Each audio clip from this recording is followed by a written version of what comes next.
Friends, how are you. आशा करता हूँ आप लोग सब अच्छे होंगे। Welcome back to Sudarshan classes. और आज की हमारी सीरीज़ के अंदर जो हम क्लास 12th अकाउंटेंसी की सीरीज़ है ये हमारी, इसके अंदर हम बात करेंगे पार्टनरशिप डीड के बारे में। इससे पहली वाली वीडियोस के अंदर हमने कुछ इंट्रोडक्टरी पार्ट पढ़ा था, जैसे कि पार्टनरशिप का डेफिनेशन, हम लोगों ने rights and duties of partnership पढ़ी थी, कुछ फीचर्स पढ़े थे। आज की इस क्लास के अंदर हम इस चैप्टर के आगे के पैरामीटर्स को टच करेंगे, जिसमें सबसे पहला होगा components of partnership deed and बाकी की चीज़ें। चलिए तो स्टार्ट करते हैं वीडियो को। So class 12th accountancy, fundamentals of partnership. Partnership deed as discussed in the last class, हम लोग ये सारी बातें डिस्कस कर चुके हैं, ठीक है। That partnership comes into existence by an agreement either oral or written, ठीक है।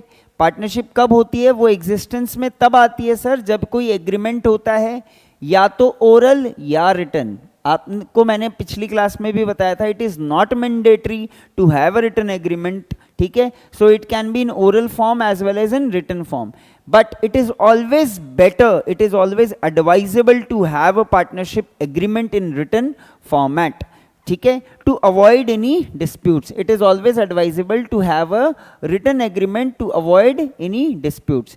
This written document is known as partnership deed. बेटा आप लोग जो ये रिटन एग्रीमेंट बनाते हो, इस रिटन एग्रीमेंट को कहा जाता है पार्टनरशिप डीड। पार्टनरशिप डीड एक ऐसा स्टेटमेंट होता है, एक ऐसा रिकॉर्ड होता है जिसके ऊपर आप दोनों के या आप लोगों के बीच की जो टर्म्स एंड कंडीशंस हैं उनको आप क्लियरली स्पेसिफाई करते हो। याद रखिएगा, पार्टनरशिप डीड एक लीगल डॉक्यूमेंट होता है, यानी बाय लॉ। आप लोगों ने देखा होगा स्टैम्प पेपर पे सारी चीज़ें लिखी जाती हैं, तो कोई चीज़ जब लीगली लिखी जाती है तो उसे हमें स्टैम्प पेपर पे लिखना पड़ता है और वो एक लीगल डॉक्यूमेंट बन जाता है। यानी लीगल डॉक्यूमेंट क्या होता है? यानी आप उसे कोर्ट में प्रेजेंट कर सकते हो, कोर्ट्स के अंदर वो एज एन एविडेंस एक्सेप्टेबल होता है, वैलिड होता है, ठीक है। It is an legal document sign by all the partners and normally has clauses on the following. सभी पार्टनर्स, चाहे 5 हो, 10 हो, 20 हो, 30 हो, जितने भी पार्टनर्स हैं, उस पार्टनरशिप डीड के अंदर जितने भी क्लॉजेज लिखे हुए हैं, जितनी भी बातें लिखी हुई हैं, उन सबको वो एग्री करते हैं, तभी वो लोग साइन करते हैं उसको। अब सर इस पार्टनरशिप डीड के अंदर क्या क्या लिखा जाता है, कंपोनेंट्स क्या क्या होते हैं, कैसे हम बनाएंगे, कल को अगर हमें भी फ्यूचर में पार्टनरशिप बिजनेस करना हुआ तो ये आप लोगों के लिए as a knowledge also very important, ठीक है। क्योंकि मैं तो कोशिश ये करता हूँ कि मेरे बच्चे जो हैं, जितने भी कॉमर्स फील्ड के अंदर बच्चे जाते हैं, उनको एक मोटो होना चाहिए उनका लाइफ में, they should not be job seekers but rather they should be job creators, ठीक है। क्योंकि जॉब सीकर्स अगर बन के रह जाओगे तो अनएम्प्लॉयमेंट देश के अंदर वैसे ही बहुत ज़्यादा है और ज़्यादा आप लोग कंट्रीब्यूट कर देंगे, ठीक है। और गवर्नमेंट के ऊपर अगर हम सोचें कि सारी जिम्मेदारी एम्प्लॉयमेंट देने की गवर्नमेंट की है तो ये गलत है। गवर्नमेंट के पास लिमिटेड रिसोर्सेज होते हैं, तो गवर्नमेंट हम सबको एम्प्लॉयमेंट नहीं दे सकती, but we as a responsible citizen can also play our role in eradicating unemployment by being job creators rather than being job seekers। तो मान के चलना बेटा, ठीक है। तो सर कौन कौन से कंपोनेंट है, यानी कौन कौन सी बातें लिखी जाती हैं पार्टनरशिप डीड के अंदर? तो सबसे पहला डिस्क्रिप्शन होता है कि पार्टनर्स का नेम क्या है, उनके एड्रेसेस क्या हैं, ये सारी चीज़ पहले पार्टनरशिप डीड में आती हैं। दूसरी चीज़ आती है पार्टनरशिप फर्म का नाम क्या होगा, नाम and address of the firm. For example आपने XYZ लिमिटेड है और ये so and so plot number में for example in Vaishali Nagar operate कर रहे हो आप, ठीक है। तो ये सारी चीज़ें आप इस पे नोट डाउन करेंगे, इस पार्टनरशिप डीड के सेकंड में क्लॉज में होगी। नेक्स्ट है principal place of business. Principal place of business का मतलब देखो, बहुत सारे बिजनेसेस, पार्टनरशिप बिजनेसेस ऐसे होते हैं जिनके बहुत सारे ब्रांचेस होते हैं। For example one is operating in Lucknow, the other is in operating in Bihar और एनी अदर सिटीज ऑफ, ठीक है, इंडिया। तो आपको प्रिंसिपल प्लेस ऑफ बिजनेस, जिसको हम रजिस्टर्ड ऑफिस भी कहते हैं बेटा, क्या कहते हैं? रजिस्टर्ड ऑफिस या हेड ऑफिस जिसको हम कहते हैं, तो हेड ऑफिस का एड्रेस भी देना जरूरी होता है, ठीक है। अब बाकी ब्रांचेस और रजिस्टर्ड ऑफिस में क्या अंतर होता है? रजिस्टर्ड ऑफिस पे कंपनी या बिजनेसेस के सारे लीगल डॉक्यूमेंट्स प्रेजेंट होते हैं, सारी जो इंपॉर्टेंट जो एक्शंस हैं, जो डिसीजन मेकिंग है, वो रीजनल ऑफिस से एग्जीक्यूट की जाती है। फोर्थ पॉइंट आता है नेचर ऑफ बिजनेस। आप किस तरीके का बिजनेस कर रहे हो, क्या आप पार्टनरशिप में गुड्स में डील करते हो या सर्विसेज में डील करते हो? अगर गुड्स में डील कर रहे हो तो किस तरीके के गुड्स, कौन से गुड्स, क्या बना रहे हो, ठीक है। सर्विसेज है तो आप किस तरह की सर्विसेज दे रहे हो, ये सारी चीजें नेचर ऑफ बिजनेस के अंदर आती हैं। Next is commencement of the partnership date, यानी आपकी पार्टनरशिप फर्म कब स्टार्ट हुई थी। फॉर एग्जाम्पल आप लोगों ने स्टार्ट की थी 1 अप्रैल 2024, तो ये आपकी date of commencement of partnership मानी जाती है, ठीक है। ये सारे 5 पॉइंट्स हम इस तरह से लगभग 17-18 पॉइंट डिस्कस करेंगे, तो आप लोग इन सारी चीज़ों का स्क्रीनशॉट लेते चलें, क्योंकि आपको एक 2 मार्क 3 मार्क क्वेश्चन पूछा जा सकता है कि write a note on some of the important components of the partnership deed, ठीक है। मूव करते हैं नेक्स्ट पॉइंट के ऊपर। सर ये भी हमें बताना पड़ेगा कि हर पार्टनर कितना कितना कंट्रीब्यूट कर रहा है। फॉर एग्जांपल ए, बी और सी पार्टनर्स हैं और इन लोगों ने 3 लाख, 2 लाख और 1 लाख कंट्रीब्यूट किया है, तो उन लोगों को ये चीज़ स्पेसिफाई करनी पड़ेगी। सेकंड थिंग, आपकी पार्टनरशिप फर्म ये बताएगी कि अपनी जो पार्टनरशिप फर्म में जो कैपिटल है वो फिक्स रहने वाली है या फ्लक्चुएटिंग रहने वाली है। फिक्स का मतलब आप अपने पार्टनरशिप फर्म के अंदर कैपिटल्स को फिक्स रखेंगे और ये फिक्स कैपिटल सिर्फ या तो तब इफेक्ट होगी जब कोई एडिशनल कैपिटल आप लेके आओगे। मान लो बिजनेस में 1 जुलाई को बी और 2 लाख रुपए ले आया, तो वो हो गई एडिशनल कैपिटल। या मान लो सी ए को लगा कि नहीं यार मुझे थोड़ा सा पार्टनरशिप फर्म में से मुझे थोड़ा सा कैपिटल विड्रॉ करना है हमेशा के लिए, तो वो हो गई withdrawal.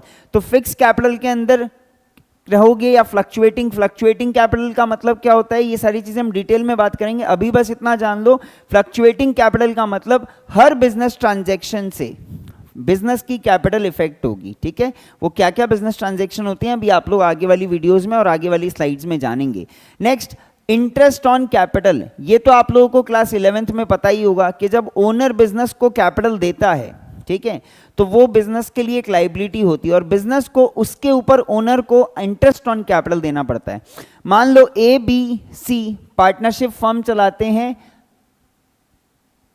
A B C limited, ठीक है, तो ये एक सेपरेट लीगल एंटिटी है, ठीक है। अब अगर एबीसी ने फर्म को लगभग 6 लाख रुपीस दिए हैं, 3 ए ने, 2 बी ने और सी ने 1 लाख रुपीस, तो एबीसी लिमिटेड को इनको आईओसी देना पड़ेगा। This is an abbreviation used for interest on capital, interest on capital, ठीक है। अब वो कितना परसेंट देना है, @5% देना है, 6% देना है, 7% देना है, व्हाटसोएवर, ये सारी चीज़ें आईओसी से रिलेटेड जो है, इंटरेस्ट ऑन कैपिटल से रिलेटेड, ये भी पार्टनरशिप डीड के अंदर आएगी कि रेट ऑफ इंटरेस्ट अगर देना है तो कितना देना है, ठीक है। इंटरेस्ट ऑन ड्राइंग, ये भी आप लोगों ने क्लास 11th अकाउंटेंसी में सीखा था। फॉर एग्जाम्पल अगर पार्टनर्स एबीसी, जो पार्टनर हैं वो एबीसी लिमिटेड से कुछ ड्राइंग्स कर रहे हैं, यानी इस बार एबीसी लिमिटेड इनको कुछ पैसा दे रही है, तो एबीसी को फर्म को इंटरेस्ट ऑन ड्राइंग देना पड़ेगा, इंटरेस्ट ऑन ड्राइंग देना पड़ेगा, ठीक है। तो ये पार्टनर्स के ऊपर चार्ज की जाती है और ये पार्टनर को दी जाती है। यहां पर वर्ड आ रहा है अलाउड, यहां पर वर्ड आएगा चार्ज, ठीक है, यहां पर वर्ड आ रहा है charge. Interest on capital partners को मिलती है, interest on drawing partner firm को देते हैं, ठीक है। तो इंटरेस्ट ऑन ड्राइंग अगर फर्म पार्टनर से चार्ज कर रहा है तो वो कितना % कर रहा है, ये सारी चीजें भी लिखी हुई होनी चाहिए। Next is profit sharing ratio. ये बात मैंने आपको बताई थी कि पार्टनरशिप बिजनेस में अगर पार्टनर आ रहे हैं तो वो पक्का प्रॉफिट कमाने आ रहे हैं, तो उनका प्रॉफिट शेयरिंग रेशियो भी होना चाहिए। तो वो रेशियो क्या होगा, 1:1 होगा या 2:1 होगा या 3:2 होगा, व्हाटसोएवर ये यहां पर लिखा हुआ होना चाहिए पार्टनरशिप डीड के अंदर। Next is interest on loan. अभी पिछली वाली क्लास के अंदर हम लोगों ने बात किया था कि अगर पार्टनर फर्म को इंटरेस्ट लोन दे रहा है तो फर्म को पार्टनर को इंटरेस्ट यानी कि ब्याज देना पड़ेगा। अगर ये पार्टनरशिप डीड में मेंशन है तो जितना लिखा हुआ है उतना देना पड़ेगा, लेकिन अगर पार्टनरशिप फर्म में मेंशन, डीड में मेंशन नहीं है तो 6% मिनिमम। रिकॉल करो पिछली क्लास के अंदर हमने बात की थी 6% पर एनम। तो ये इंटरेस्ट ऑन लोन की भी रेट आपको पार्टनरशिप डीड के अंदर दिखानी पड़ेगी। दोनों तरह के लोन, अगर एक पार्टनर ने फर्म को लोन दिया है तो उसका भी रेट, और अगर एक फर्म ने पार्टनर को लोन दिया है तो उसका भी रेट, दोनों का रेट्स पार्टनरशिप डीड के अंदर डिस्क्लोज्ड होना चाहिए। Next is remuneration. Remuneration to a partner का मतलब क्या हो गया? कई बार पार्टनर्स बोलते हैं कि नहीं हमें प्रॉफिट के अलावा सैलरी भी चाहिए या हमें कमीशन भी चाहिए, इनको हम रेम्यूनरेशन बोलते हैं ब्रॉड टर्म में, ठीक है। तो किसी भी तरीके के कैश बेनिफिट्स जो पार्टनर को मिलते हैं उनकी सर्विसेज देने के लिए उनको हम रेम्यूनरेशंस कहते हैं। वो रेम्यूनरेशन सैलरी हो सकती है, कमीशन हो सकती है। तो ये सैलरी कितना होगा? 5,000 पर मंथ है, 10,000 पर मंथ है, या कुछ भी है, ठीक है, या एनुअल सैलरी है, जो भी है, ये सारी बातें यहाँ पर लिखी हुई होनी चाहिए। Next is valuation of goodwill. बेटा ये एक नई चीज़ है, आप लोगों ने 11th क्लास में सिर्फ गुडविल का नाम सुना था कि ये एक इंटेंजिबल एसेट्स होती है। यहाँ पर पार्टनरशिप फर्म के अंदर बिजनेस की गुडविल को वैल्यू किया जाता है जब भी पार्टनर्स के बीच में प्रॉफिट शेयरिंग रेशियो चेंज होता है, ठीक है। जैसे कि मान लो ए और बी पहले पार्टनर्स थे, इक्वल इक्वल शेयर करते थे, उन्होंने सी को एडमिट किया। अब उन तीनों का पार्टनरशिप जो रेशियो है, प्रॉफिट शेयरिंग रेशियो है, वो 1:1:1 हो गया। इसको ऐसे समझो, पहले ए और बी थे और वो एक रोटी खाते थे, ठीक है, आधी आधी, दोनों आधी आधी रोटी खा रहे हैं। लेकिन अब सी गेस्ट आ गया घर में, ठीक है, तो क्या हम करते हैं, हम सपोज करो हमारे घर में एक ही रोटी है, तो हम क्या करेंगे, हम उस एक ही रोटी में से 3 टुकड़े करेंगे। तो वही चीज़ चेंज हो जाती है। पहले 1:1 यानी हाफ रोटी ए खा रहा था और हाफ रोटी बी खा रहा था। लेकिन जब से सी को एडमिट किया तो 3 हिस्से हुए एक ही रोटी के, ठीक है।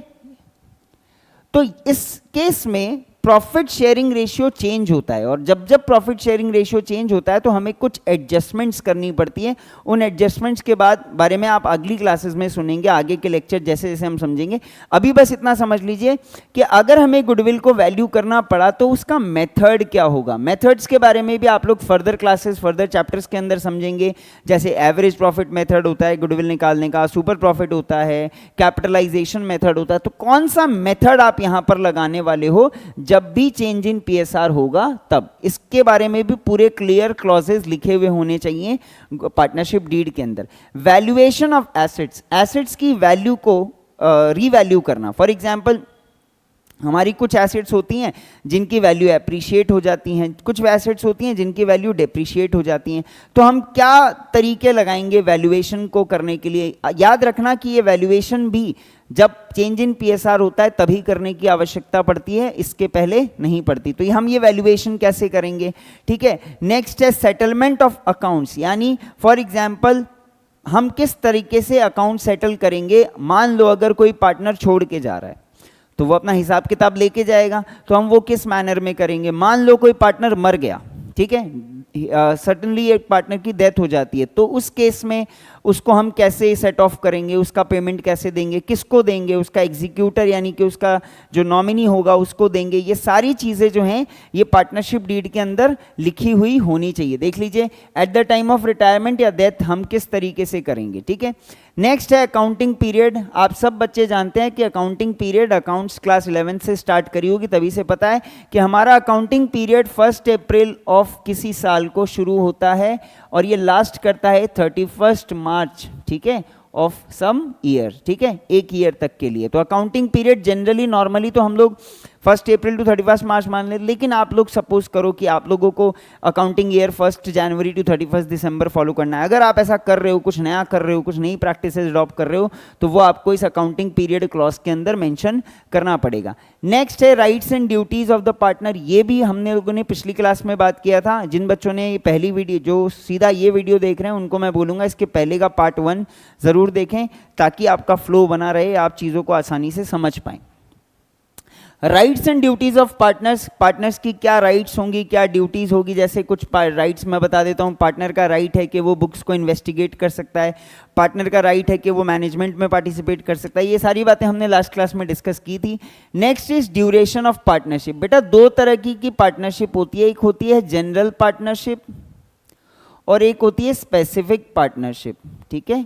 फॉर एग्जाम्पल जनरल का मतलब जिसमें कोई टाइम फ्रेम या कोई क्लॉज नहीं होता कि ये कब बंद होगी, ठीक है। जब भी पार्टनर्स चाहते हैं वो उसको डिसॉल्व कर सकते हैं। लेकिन स्पेसिफिक पार्टनरशिप जो होती है वो या तो किसी टाइम पीरियड के लिए होती है, मान लो ए एंड बी पार्टनरशिप में आ रहे हैं सिर्फ 3 साल के लिए, 3 ईयर्स 4 ईयर्स, ठीक है, कुछ भी, या होती है वो स्पेसिफिक पर्पस के लिए, स्पेसिफिक पर्पस के लिए, ठीक है। जैसे कि कोई प्रोजेक्ट बनाना हो, ठीक है। आप लोगों को अगर ध्यान होगा तो हर स्टेट के अंदर मेट्रोज बन रही हैं, तो स्टेट गवर्नमेंट किसी प्राइवेट कंपनी के साथ पार्टनरशिप करके, पब्लिक प्राइवेट पार्टनरशिप मॉडल आप लोगों ने बीएसटी में सुना होगा, तो उसके तहत वो लोग कुछ प्रोजेक्ट्स को एग्जीक्यूट करते हैं। तो वो जो प्रोजेक्ट जब तक चलता है तब तक उनकी पार्टनरशिप चलती है। Once the project is completed this partnership stands to cease, ठीक है, सीज टू एग्जिस्ट, ओके। तो ड्यूरेशन ऑफ पार्टनरशिप की बात करी हम लोगों ने। नेक्स्ट है सभी के बैंक अकाउंट ऑपरेशंस इसमें होंगे कि बैंक अकाउंट किस तरह से ऑपरेट होंगे, बैंक अकाउंट किसी पार्टनर के जॉइंटली होंगे या इंडिविजुअल पार्टनर्स के बैंक अकाउंट होंगे, ये सारी बातें। Next, death of a partner, क्या किसी पार्टनर की मृत्यु के बाद भी पार्टनरशिप चलती रहेगी या डिसॉल्व हो जाएगी, ये सारी चीजें भी हम पार्टनरशिप डीड के अंदर क्लॉज में मेंशन करते हैं। Whether the firm will continue or dissolve on the death of a partner. Next is settlement of disputes. अब भैया पार्टनरशिप है, चार बर्तन जहां रहेंगे खनकेंगे तो सही है कि नहीं। पार्टनर्स के बीच में डिस्प्यूट्स भी आएंगे, कभी कभार नोक झोंक भी हो जाएगी, और सपोज करो उनके बीच में नोक झोंक हो जाती है, तो वो कैसे उन डिस्प्यूट्स को रिजॉल्व करेंगे? क्या वो कोर्ट का यूज़ करेंगे, जुडिशियल प्रोसेस का यूज़ करेंगे, या वो किसी आर्बिट्रेशन का यूज़ करेंगे? आर्बिट्रेशन का मतलब हो गया कोई थर्ड पर्सन को बीच में ला के मीडिएट करके और डिस्प्यूट्स को रिजॉल्व करना। तो वो सारी बातें यहाँ पर इस क्लॉज के अंदर लिखी हुई होती हैं। तो ये अपन ने कुछ 20 पॉइंट्स डिस्कस किए हैं जिनको हम कहते हैं components of the partnership deed या पार्टनरशिप एग्रीमेंट, ठीक है। आज नेक्स्ट टॉपिक, सर ये पार्टनरशिप डीड मतलब बनाना ज़रूरी है क्या? नहीं भी बनाए, क्योंकि कंपलसरी तो है नहीं पार्टनरशिप डीड बनाना, तो इसकी इम्पोर्टेंस कुछ है या ऐसे ही हम लोग कर रहे हैं? नहीं बेटा, ये बहुत इम्पॉर्टेंट, बहुत ज़्यादा इम्पॉर्टेंट है कि हम एक पार्टनरशिप डीड रखें।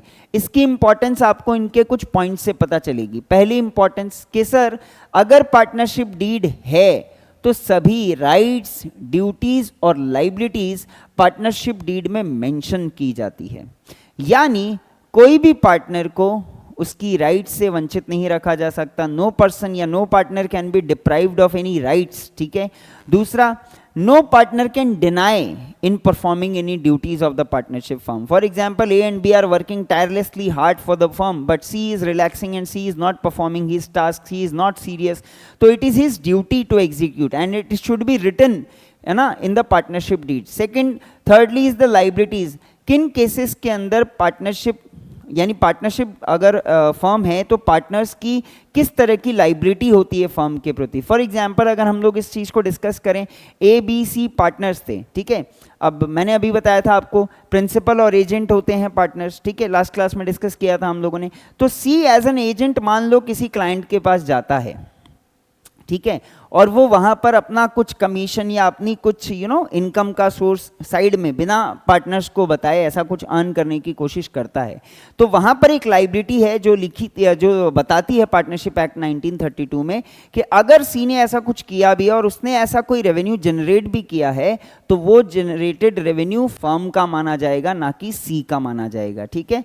नेक्स्ट, सर अगर कोई डिस्प्यूट्स अराइज हो जाए, पार्टनर्स के बीच में कोई नोकझोंक हो जाए, कोई तरह का डिस्प्यूट आ जाए, कोई तरह का कंफ्यूजन क्रिएट हो जाए जिसकी वजह से पार्टनर्स के बीच में कोई तरह का कॉन्फ्लिक्ट हो, तो उस केस में हमारी पार्टनरशिप डीड जो है वो as an evidence, as a proof, as a legal document हम सबको गाइड करती है, इवन जुडिशरी को भी गाइड करती है डिसीजन मेकिंग करने के अंदर, ठीक है। जुडिशरी भी आपको बता दूं, अगर आपके पास पार्टनरशिप डीड नहीं है, ठीक है, if you have not prepared any partnership deed और आप पार्टनर्स के बीच में कोई डिस्प्यूट्स हो जाते हैं तो भैया आपका कुछ नहीं हो सकता। Even the judiciary will not even entertain your case because कि ये एडवाइजेबल है, ठीक है।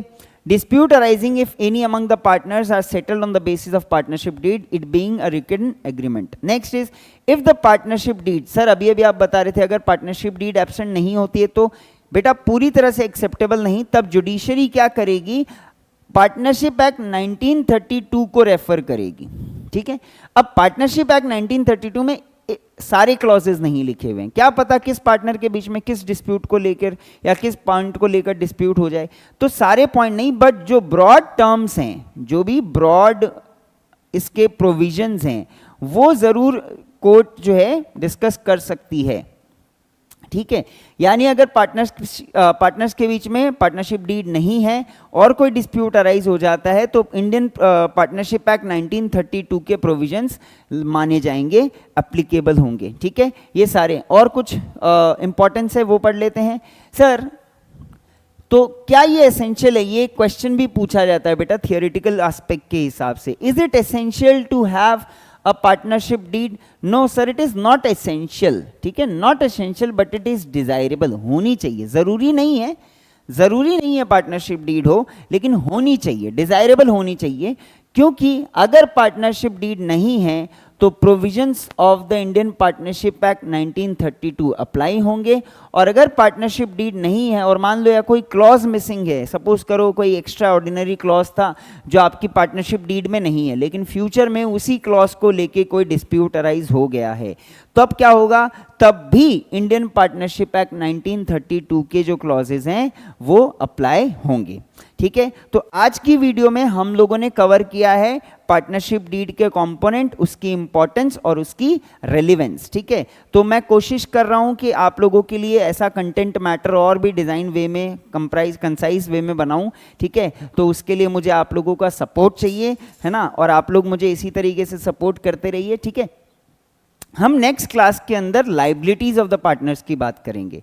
उस लाइबिलिटी के बाद हमने अभी तक जितने भी क्वेश्चंस या जितने भी पार्ट्स पढ़े हैं, फॉर एग्जांपल हम लोगों ने कुछ प्रोविजंस पढ़े हैं, ये सारी चीज़ें जो हमने पढ़ी हैं, इनको हम एक इलस्ट्रेटिव वे में एक क्वेश्चन लेकर समझने की कोशिश करेंगे। ठीक है, क्योंकि कोई भी थियोरेटिकल चीज़ तब याद होती है जब हम उसका एक प्रैक्टिकल अप्रोच से, फॉर एग्जांपल कुछ सवाल पूछे जाएं, आप लोगों के सामने कुछ क्वेश्चंस पुटअप किए जाएं, तो आप लोगों को उस चीज़ को समझने में ज़्यादा आसानी होती है। ठीक है, तो आज की क्लास को हम यहीं स्टॉप करेंगे, हम मिलेंगे अपने अगले लेक्चर के अंदर जिसमें हम आगे के क्वेश्चंस को और आगे प्रैक्टिकल अप्रोचेस को मीट करेंगे।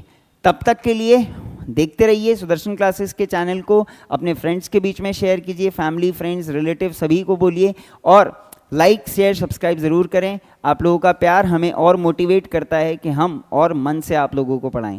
Thank you for your support and thank you. Radhe Radhe.